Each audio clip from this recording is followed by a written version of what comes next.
হরে কৃষ্ণ। পবিত্র রোপণী একাদশী ব্রত কবে পালন করতে হবে? 23 আগস্ট 2026 রবিবার নাকি 24 আগস্ট সোমবার? আমরা পবিত্র রোপণী একাদশী ব্রতের মাহাত্ম্য কথা, ব্রত কোন দিন পালন করতে হবে, ব্রতের সঠিক তারিখ এবং ব্রতের সারা পৃথিবীর পালনের সময়সূচি, সারা বিশ্বের 155 স্থানের ব্রতের সঠিক পালনের সময়সূচি আজকের আলোচনা শেষের দিকে দেয়া থাকবে। তো পবিত্র রোপণী একাদশী ব্রত শ্রাবণ মাসের শুক্লপক্ষের একাদশী ব্রত অত্যন্ত মাহাত্ম্যপূর্ণ, সঠিকভাবে সঠিক দিনে আপনারা পালন করবেন পবিত্র রোপণী একাদশী ব্রত। কেউ বলছে 23 তারিখ, কেউ বলছে 24 তারিখ। কোন দিন পালন করতে হবে? যারা ভারতে রয়েছেন, ভারতের ক্ষেত্রে, ভারত বাংলাদেশের ক্ষেত্রে সঠিক সিদ্ধান্ত অনুযায়ী, শাস্ত্র সিদ্ধান্ত অনুযায়ী ব্রত পালন করতে হবে 24 আগস্ট 2026 সোমবার। এর কারণ হচ্ছে এই স্থানগুলিতে বা ভারত বাংলাদেশ সহ Nepal, Bhutan, Sri Lanka, Malaysia, Myanmar, Singapore বা পূর্ব এশিয়ার দেশগুলিতে বেঞ্জুলি মহাদ্বাদশী যুক্ত হচ্ছে। তো সেই কারণে বেঞ্জুলি মহাদ্বাদশী যুক্তা পবিত্র রোপণী একাদশী ব্রত পালন করতে হবে। এই পবিত্র রোপণী একাদশী ব্রতকে কেউ কেউ পুত্রদা একাদশী বলে থাকেন, কারণ এই একাদশী ব্রতের মাহাত্ম্য যেটি ভবিষ্যোত্তর পুরাণে বর্ণিত হয়েছে, সেটি থেকে আমরা দেখব যে পুত্র সন্তান লাভ করেছিলেন মাহিষ্মতি নগরের রাজা মহিজিৎ তিনি পুত্র সন্তান লাভ করেছিলেন। তো সেই কারণে আপনারা যারা পুত্র সন্তান বা সন্তান লাভ করতে চান, সেক্ষেত্রে এই ব্রত নিষ্ঠা সহকারে নির্জলাভাবে সুন্দরভাবে পালন করতে পারেন। তো সেই কারণে কেউ কেউ এটিকে পুত্রদা একাদশী বলে থাকে, কিন্তু এই একাদশী ব্রতের নাম হচ্ছে পবিত্র রোপণী একাদশী ব্রত। একাদশী ব্রতের যে মাহাত্ম্য আমরা দেখেছিলাম, যে পুত্র সন্তান লাভ করেছিলেন যে রাজা, তিনি কিন্তু দাপর যুগের ক্ষেত্রে, দাপর যুগে এই ব্রত পালন করেছিলেন। তো সত্য, ত্রেতা, দাপর, কলি চতুর্যুগে কিন্তু একাদশী ব্রত পালন করা হয়। আপনারা সঠিকভাবে পালন করবেন। ভারতের ক্ষেত্রে বেঞ্জুলি মহাদ্বাদশী যুক্ত হচ্ছে। তো বেঞ্জুলি মহাদ্বাদশী কি? যদি কখনো এরকম হয় যে ব্রাহ্মমুহূর্ত থেকে সারাদিন রাত একাদশী তিথি থাকছে, তারপর দিন সূর্যোদয় থেকে সারাদিন রাত দ্বাদশী তিথি থাকছে, তারও পর দিন ত্রয়োদশী দিনে সূর্যোদয় থেকে সূর্যোদয়ের পরে আরও কিছু সময় থাকছে দ্বাদশী তিথি, তাহলে দ্বাদশী তিথি যদি বর্ধিত হয় সেরকম ভাবে, তাহলে সেই দ্বাদশীকে বলা হয় বেঞ্জুলি মহাদ্বাদশী। তো এই ক্ষেত্রে একাদশীর উপবাসটি দ্বাদশীতে করতে হয়, বেঞ্জুলি মহাদ্বাদশীতে করতে হয়। সেটি ব্রহ্মবিবর্ত পুরাণে, পদ্ম পুরাণে উল্লেখ রয়েছে। এক্ষেত্রে শত সহস্র গুণ ফল লাভ। বেঞ্জুলি শব্দ উচ্চারণ মাত্রই শত সহস্র জন্মের পাপরাশি বিদরিত হয়ে যায়, এবং এই বেঞ্জুলি মহাদ্বাদশীর উপবাস করলে আপনি ভগবানের বিশেষ কৃপা লাভ করতে পারবেন। সহস্র রাজস্ব যজ্ঞের ফল লাভ হবে, সকল তীর্থ ভ্রমণ, সকল যজ্ঞ সম্পাদনের ফল লাভ হবে। তো অত্যন্ত মাহাত্ম্যপূর্ণ আমরা শ্রবণ করবো, আমরা বেঞ্জুলি মহাদ্বাদশীর মাহাত্ম্য শ্রবণ করব এবং এই পবিত্র রোপণী একাদশী ব্রতের মাহাত্ম্য কথা শ্রবণ করব। তো আপনারা সঠিক দিনে সঠিকভাবে পালন করুন পবিত্র রোপণী একাদশী ব্রত। তো কোন কোন স্থানে 23 তারিখ পালন করতে হবে? যারা আমেরিকায় রয়েছেন, আমেরিকা, কানাডায়, উত্তর আমেরিকার মহাব্রত পালন করতে হবে 23 আগস্ট।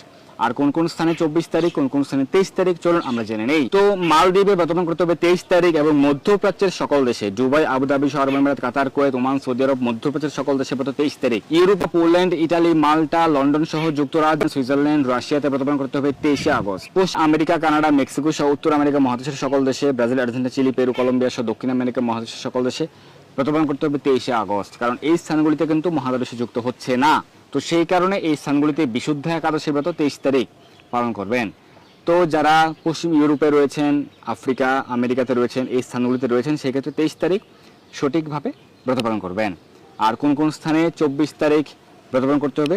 সেগুলি হচ্ছে Bharat, Bangladesh, Nepal, Bhutan, Sri Lanka, Myanmar, Malaysia, Singapore, Thailand, Brunei, Indonesia, Philippines, Cambodia, Vietnam, Taiwan, এই দেশগুলিতে ব্রত 24 তারিখ, কারণ এই ক্ষেত্রে বেঞ্জুলি মহাদ্বাদশী যুক্ত হচ্ছে। তো সেই কারণে 24 তারিখ ব্রত। এছাড়া ইউরোপের নরওয়ে, ডেনমার্ক, অস্ট্রিয়া, চেক রিপাবলিক, জার্মানিতে ব্রত 24 তারিখ। এছাড়া আফ্রিকার উগান্ডা, সাউথ আফ্রিকা, এছাড়া সার্বিয়া, তাজিকিস্তানে ব্রত 24 তারিখ সোমবার।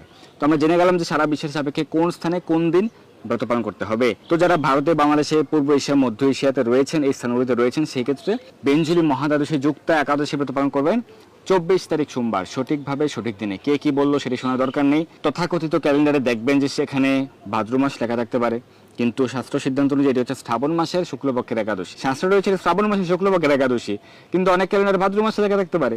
তো সেই কারণে বিশুদ্ধ চান্দ্রপঞ্জিকা, সর্বাধিক স্বীকৃত, সর্বাধিক বিশুদ্ধ চান্দ্রপঞ্জিকার সিদ্ধান্ত অনুযায়ী শ্রাবণ মাসের শুক্লপক্ষেই হচ্ছে। এবং গত গুরু পূর্ণিমার ক্ষেত্রে আমরা দেখেছি, গুরু পূর্ণিমা হচ্ছে, শাস্ত্রে রয়েছে আষাঢ় মাসের পূর্ণিমা, কোনো কোনো ক্যালেন্ডার পঞ্জিকাতে লেখা ছিল সেটি শ্রাবণ মাস, শাস্ত্রে রয়েছে সেটি আষাঢ় মাসের পূর্ণিমা তিথি, গুরু পূর্ণিমা। তো বিশুদ্ধ চান্দ্রপঞ্জিকা অনুযায়ী আমাদের সকল পূজা পার্বণ ব্রত উদযাপিত হয়, পালিত, অনুষ্ঠিত হয়। অনেক ক্যালেন্ডার, অনেক পঞ্জিকা থাকতে পারে, কিন্তু বিশুদ্ধ চান্দ্রপঞ্জিকা সর্বাধিক স্বীকৃত, সেটি অনুযায়ী এই শ্রাবণ মাসের শুক্লপক্ষের একাদশী তিথি ভারত বাংলাদেশ আপনারা পালন করবেন 24 তারিখ সোমবার। তো যারা বুদ্ধিমান বুদ্ধিমতী তারা সঠিক দিনে সঠিকভাবে একাদশী ব্রত পালন করেন এবং একাদশী ব্রতের পরদিন পালনের সময় আমরা আজকে প্রদান করব। বেঞ্জুলি একাদশীর মাহাত্ম্য থেকে আমরা দেখতে পাবো যে এই একাদশী দিনে গীতা ভাগবত পাঠ করার অনেক মাহাত্ম্য রয়েছে, বিশেষ করে ভাগবত অধ্যয়ন করা। তো আপনারা সঠিক দিনে সঠিকভাবে পালন করুন এই বেঞ্জুলি মহাদ্বাদশী যুক্তা পবিত্র আরোপণী একাদশী ব্রত। তো এখন আমরা পবিত্র আরোপণী একাদশী ব্রতের মাহাত্ম্য কথা শ্রবণ করব। একদিন মহারাজ যুধিষ্ঠির পরমেশ্বর ভগবান শ্রীকৃষ্ণকে জিজ্ঞাসা করলেন, হে প্রভু, শ্রাবণ মাসের শুক্লপক্ষের একাদশীর নাম কি, এর বিধি কি, তা আমাকে কৃপা করে বলুন। শ্রীকৃষ্ণ বলেন, হে মহারাজ, এখন আমি সেই পবিত্র ব্রত মাহাত্ম্য বর্ণনা করছি, মনোযোগ দিয়ে তা শ্রবণ করুন, যা শোনা মাত্রই বাজপেয় যজ্ঞের ফল লাভ হয়। প্রাচীনকালে দাপর যুগের শুরুতে মহিজিৎ নামে এক বিখ্যাত রাজা ছিলেন। তিনি মাহিষ্মতি নগরে রাজত্ব করতেন, কিন্তু দুঃখের বিষয় এই যে তার মনে বিন্দু মাত্র সুখ শান্তি ছিল না। কেননা তিনি ছিলেন অপুত্রক, পুত্রহীনের ইহলোক পরলোক কোথাও সুখ নেই, শান্তি নেই। এইরূপ চিন্তা করতে করতে রাজা এরকম চিন্তা করছিলেন, চিন্তা করতে করতে তার বহুদিন কেটে গেল, কিন্তু তবুও রাজা পুত্র সুখে বঞ্চিতই রইলেন এবং নিজেকে অত্যন্ত দুর্ভাগা মনে করে রাজা অত্যন্ত চিন্তাগ্রস্ত হলেন। প্রজাদের সামনে গিয়ে তিনি বলতে লাগলেন, হে প্রজাবৃন্দ, তোমরা শোনো, আমি এই জন্মে তো কোনো পাপ কাজ করিনি, অন্যায়ভাবে আমার রাজকোষ বৃদ্ধি করিনি, ব্রাহ্মণ বা দেবতাদের সম্পদ কখনো গ্রহণ করিনি, উপরন্তু প্রজাদেরকে আমি পুত্রের মতো পালন করেছি, ধর্ম অনুযায়ী পৃথিবী শাসন করেছি, দুষ্টদের যথানুরূপ দণ্ড দিয়েছি এবং সজ্জন ব্যক্তিদের যথাযোগ্য সম্মান করতে কখনো দ্বিধাবোধ করিনি বা কখনো অবহেলা করিনি। তাই হে ব্রাহ্মণগণ, এই প্রকার ধর্মপথ অবলম্বন করা সত্ত্বেও কেন আমার পুত্র সন্তান লাভ হলো না, তা কৃপা করে অনুসন্ধান করুন। রাজার এই প্রকার কাতর উক্তি শ্রবণ করে রাজভক্ত পুরোহিত ব্রাহ্মণগণ রাজার মঙ্গলের জন্য গভীর বনে ত্রিকালজ্ঞ মুনি ঋষির কাছে যেতে মনস্থ করলেন। বনের মধ্যে ঋষিদের আশ্রম সকল দর্শন করতে করতে দেখতে দেখতে তারা এক মুনির সন্ধান পেলেন, একজন স্পেশাল মুনির সন্ধান পেলেন। কে সেই স্পেশাল মুনি, চলুন আমরা শ্রবণ করি। তিনি দীর্ঘায়ু, নিরোগ, নিরাহারে ঘোর তপস্যায় মগ্ন ছিলেন। সর্বশাস্ত্র বিশারদ, ধর্ম তত্ত্বজ্ঞ এবং ত্রিকালজ্ঞ সেই মহামুনি লোমশ নামে পরিচিত। ব্রহ্মার এক কল্প অতিবাহিত হলে মুনিবরের গায়ের একটি লোম পরিত্যক্ত হতো, এই কারণে এই মহামুনির নাম লোমশ। চিন্তা করতে পারছেন? আপনি কি চিন্তা করতে পারছেন এই লোমশ মুনির আয়ুষ্কাল কত? চিন্তা করতে পারছেন? ধারণা করতে পারছেন? হিসেব করতে পারবেন? চলুন আমরা হিসেব করি। বলা হয়েছে শাস্ত্রে যে ব্রহ্মার এক কল্পে মুনিবরের গায়ের একটি লোম খসে পড়ে। ব্রহ্মার এক কল্প কত বছর আমাদের হিসেবে, মনুষ্যের হিসাবে? সত্য, ত্রেতা, দাপর, কলি, চতুর্যুগ, 4টি যুগ রয়েছে। কলিযুগের স্থায়িত্বকাল 4টি যুগের মধ্যে সব থেকে ছোট হচ্ছে কলিযুগ। স্থায়িত্বকাল মাত্র আমাদের হিসাবে, মনুষ্যের হিসাবে 4,32,000 বছর। মনুষ্যের হিসাবে 4,32,000 বছর কলিযুগের স্থায়িত্বকাল। আমাদের বর্তমান কলিযুগ মাত্র 5,000 বছর অতিক্রান্ত হয়েছে, আরো 4,27,000 বছর বাকি। কলিযুগের স্থায়িত্বকাল 4,32,000, দাপর যুগের স্থায়িত্বকাল 8,64,000 বছর এবং ত্রেতা যুগের স্থায়িত্বকাল 12,96,000 বছর, সত্যযুগের স্থায়িত্বকাল 17,28,000 বছর। পুরো চতুর্যুগ, এক চতুর্যুগ, সত্য, ত্রেতা, দাপর, কলি একবার যদি অতিক্রান্ত হয়, পুরো চতুর্যুগের স্থায়িত্বকাল 43,20,000 বছর। 43,20,000 বছর। এইভাবে এই সত্য, ত্রেতা, দাপর, কলি 1000 বার আবর্তিত হলে ব্রহ্মার 12 ঘন্টা হয় একদিন, এবং আরো 1000 বার আবর্তিত হলে ব্রহ্মার এক রাত। অর্থাৎ সত্য, ত্রেতা, দাপর, কলি 2000 বার অতিক্রান্ত হলে ব্রহ্মার এক কল্প হয়। তাহলে ব্রহ্মার এক কল্পে লোমশ মুনির একটি লোম খসে পড়ে। তাহলে আমাদের হিসেবে কত বছর? 43,20,000। আপনি ক্যালকুলেট করুন, 43,20,000 গুণ 2000, এত বছর হচ্ছে ব্রহ্মার এক কল্প, মানে ব্রহ্মার 24 ঘন্টা। আর এই সময়ের মধ্যে লোমশ মুনির একটি লোম খসে পড়ে। তাহলে লোমশ মুনির শরীরে যত লোম রয়েছে তত হিসেব করলে আপনার কত বছর হবে? লোমশ মুনির আয়ুষ্কাল কত কোটি কোটি বছর, চিন্তা করতে পারছেন? তো লোমশ মুনিকে দেখে সকলেই ধন্য হলেন, অত্যন্ত আনন্দিত হলেন এবং সেই কারণে তারা পরস্পর বলতে লাগলেন যে আমাদের বহু জন্মের সৌভাগ্যের ফলে আজ আমরা এই মুনিবরের সাক্ষাৎ লাভ করলাম। তারপর ঋষিবর তাদের সম্বোধন করে বলেন, কি কারণে আপনারা এখানে এসেছেন এবং কেনই বা আমার এত প্রশংসা করছেন তা স্পষ্ট করে আমাকে বলুন। আপনাদের যাতে মঙ্গল হয় আমি নিশ্চয়ই তার চেষ্টা করব। ব্রাহ্মণেরা বলেন, হে ঋষিবর, আমরা যে উদ্দেশ্যে এখানে এসেছি আপনি তা কৃপা করে শুনুন। এই পৃথিবীতে আপনার থেকে বা আপনার মতো শ্রেষ্ঠ ব্যক্তি আর কেউ নেই। মহিজিৎ নামে এক রাজা নিঃসন্তান হওয়ায় তিনি অত্যন্ত দুঃখে দিন যাপন করছেন। আমরা তার প্রজা, তিনি আমাদেরকে পুত্রের মতো পালন করেন, কিন্তু তিনি পুত্রহীন বলে আমরাও সবাই দুঃখিত। তার দুঃখ দূর করতে আমরা এই বনে প্রবেশ করেছি। হে ব্রাহ্মণ শ্রেষ্ঠ, রাজা যাতে পুত্রের মুখ দর্শন করতে পারেন, কৃপা করে তার কোনো উপায় আমাদের বলুন। তাদের কথা শুনে মুনিবর ধ্যানমগ্ন হলেন।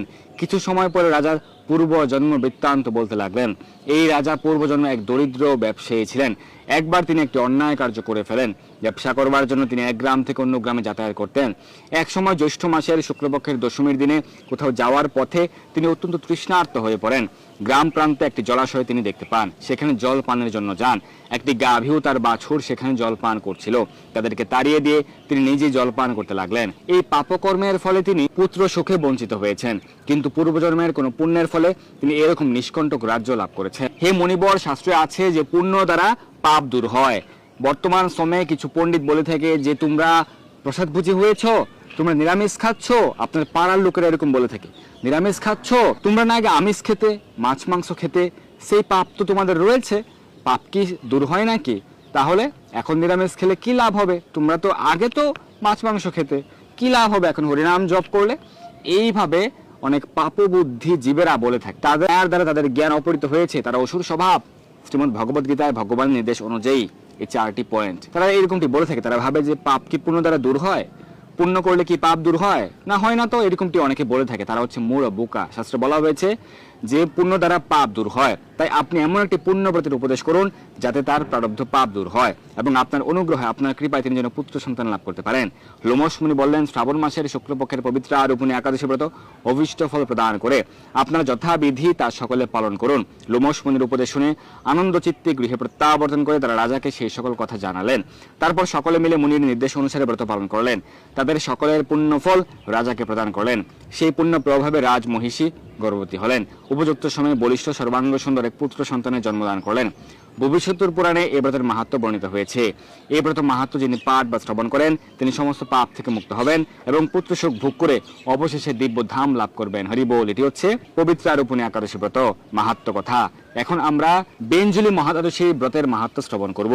সূর্যোদয় থেকে আরম্ভ করে একাদশী পূর্ণ হলে এবং পরদিন দ্বাদশীও পূর্ণ হয়ে তারপরের দিন ত্রয়োদশীতে কিছু অংশ থাকলে ওই দ্বাদশীকে বেঞ্জুলি বলা হয়। এবং এই ক্ষেত্রে ওই একাদশীর উপবাসটি একাদশীর দিন না করে দ্বাদশীর দিন ওই দ্বাদশীতে উপবাস করতে হবে।